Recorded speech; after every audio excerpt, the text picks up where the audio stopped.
莫先生你咁後生，六肢健全，你應該好有能力自力更生㗎。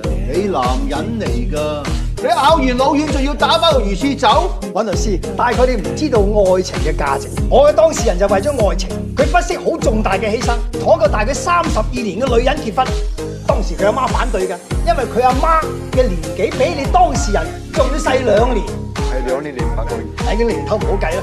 佢為咗愛情唔去揾嘢做，俾人笑，食嘅住嘅着嘅玩嘅都係佢老婆嘅。佢咁做，無非係想24小時專心去愛佢老婆。佢犧牲咗佢嘅青春。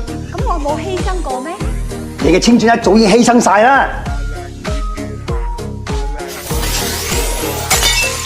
至於嗰5000萬嘅賠償，就已經包括咗蘇女士同尹律師你嘅鬼混，而帶俾我哋當事人額外嘅損害。你講乜嘢啊？告你誹謗㗎！唔使咁樣你睇咗張相先啦，喺時鐘酒店門口影㗎。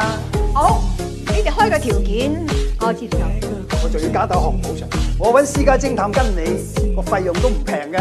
我未見過一個律師好似你咁衰格同埋咁刻薄㗎。都唔係第一個女人咁講我啦。